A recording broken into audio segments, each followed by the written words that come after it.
Les amis, on se retrouve pour le bilan de la semaine marché boursier, marché crypto et on finira par le DCA Challenge. On verra où est-ce qu'il en est et aussi on va réinvestir dessus aujourd'hui. Donc on est parti, on commence en premier avec le VIX qui au cours des 5 derniers jours s'est un petit peu effondré, moins 16%. Donc ça c'est plutôt une bonne chose à ce niveau-là. Après, on peut voir qu'on est toujours un petit peu haut, hein. Mais bon, on est loin de mars 2020, faut pas trop non plus s'inquiéter. On passe au CAC 40 juste ici sur les 5 derniers jours.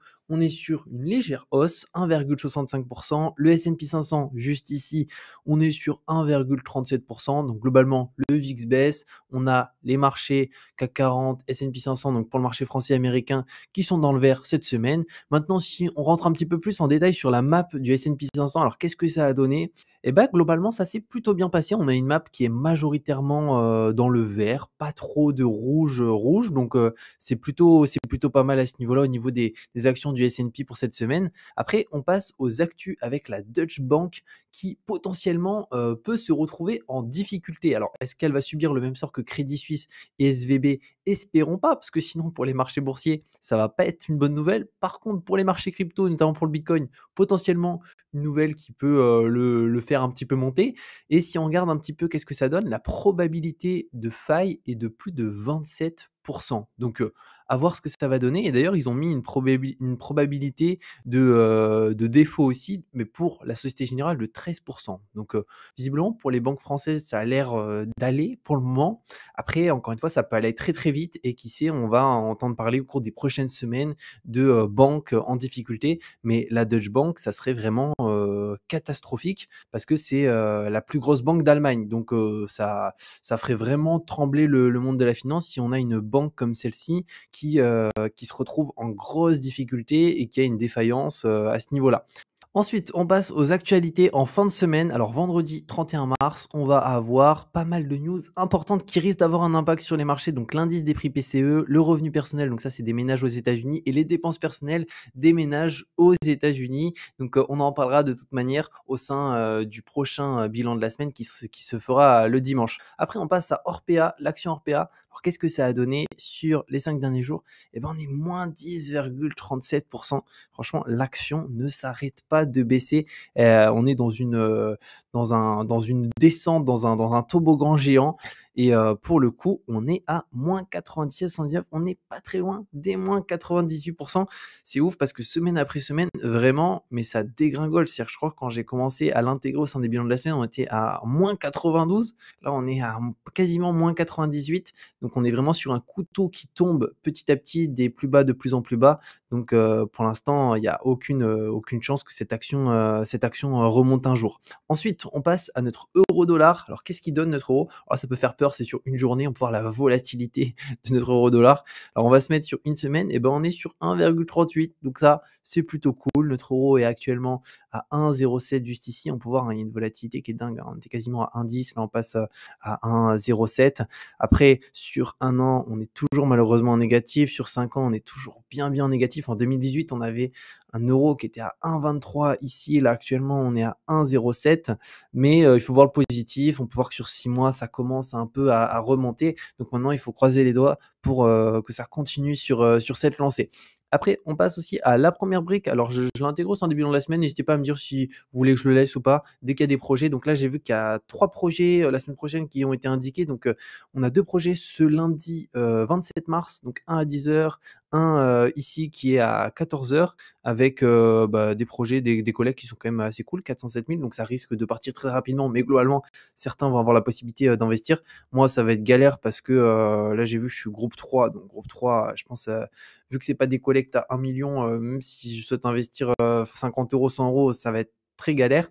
Mais en tout cas, voilà, il y a 2 projets ici qui peuvent être intéressants. Donc, n'hésitez pas à les regarder. Et après, il y a le 28 mars juste ici. Donc, ça sera mardi. Alors là, c'est une toute petite collecte. Donc là, pour ceux qui réussissent à investir dessus, eh ben, félicitations à vous parce que ça risque d'être une vraie galère. En plus, le taux d'intérêt est assez élevé. Donc après, il faudrait voir si il y a une hypothèque de premier rang, qu'est-ce qu'il y a derrière. Donc là, on peut voir hypothèque de premier rang, 2 cautions personnelles, garantie à première demande. Donc après, il faudra analyser le projet à ce niveau-là, la marge du projet, etc. Mais c'est un projet qui risque de partir extrêmement rapidement à ce niveau-là. Ensuite, on passe aux cryptos. Qu'est-ce que ça a donné sur les cryptos? Alors là, on est sur 1 heure. On va se mettre sur 7 jours juste ici.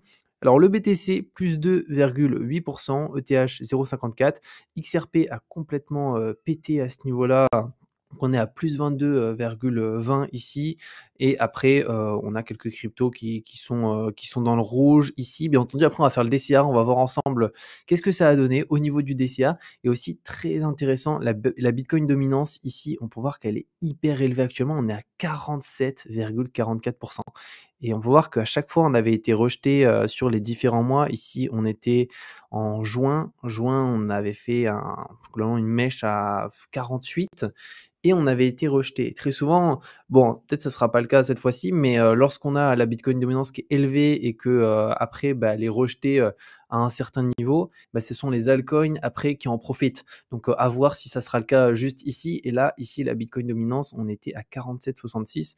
Donc là, on est à 47,44. De toute façon, au niveau du DCA, on a aussi des altcoins. Donc voilà, c'est quelque chose qui peut être intéressant là au niveau de la Bitcoin dominance. C'est pour ça qu'on a le Bitcoin qui pousse pendant qu'on a les altcoins qui ne font pas grand-chose, hein, clairement. Hein. On a Bitcoin plus 15. Donc ici, après, à part le XRP juste ici, les autres, moins 11 du Doge, du Matic, on a combien sur Matic? On est à quasiment moins 20. Donc voilà, on a vraiment le Bitcoin qui a une dominance hyper élevée et on va voir si ça va continuer sur ce point précis, en tout cas au cours des prochains jours et des prochaines semaines.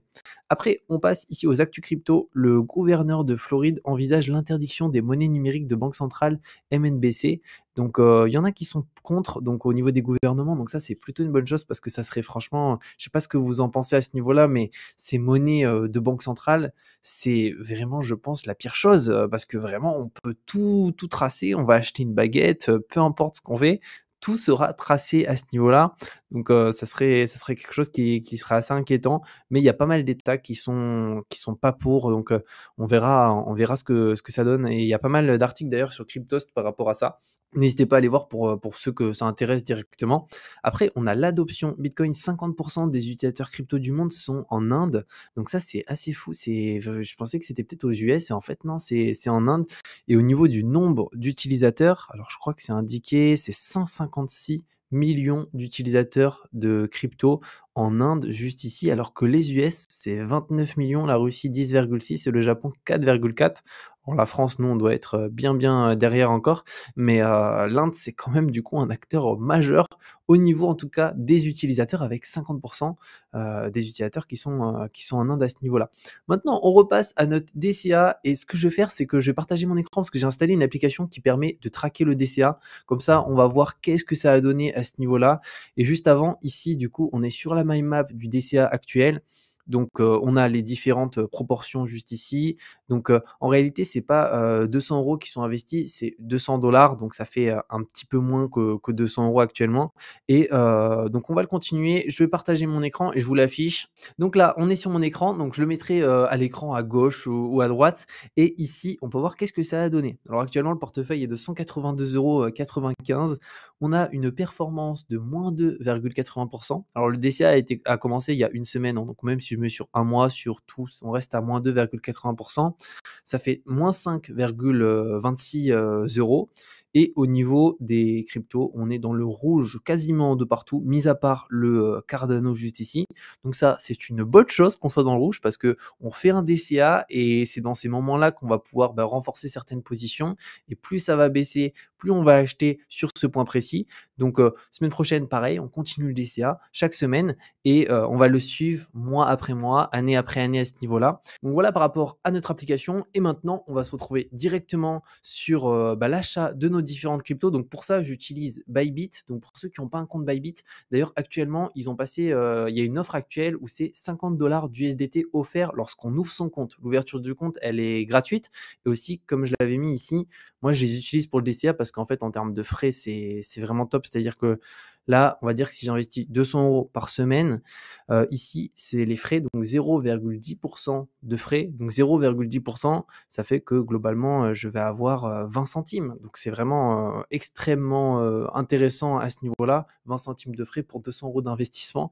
Et si on compare à d'autres plateformes comme Swissborg, comme Bitpanda, etc., ça n'a rien à voir. On est sur du 1% achat et vente. Donc voilà par rapport à ça. Et comme je vous ai dit, il y a un bonus, donc 50 $ offert si on dépose plus de 100 $. $, donc plus de 100 € finalement. Et il y a 15 au-delà de ça sur les réductions de frais à vie. Donc on passe de 0,10 à 0,85 avec le lien que je mets en description. Donc n'hésitez pas à en profiter pour ceux que ça intéresse. Et j'ai aussi mis un tuto pour montrer sous la vidéo comment on dépose des fonds si vous ne savez pas trop. Comme ça, j'ai fait une vidéo pour vous montrer. Donc on est parti directement pour notre DCA. Donc on va sur Bybit. On va tout d'abord commencer par l'Ether juste ici. Donc on va se mettre sur de l'USDT.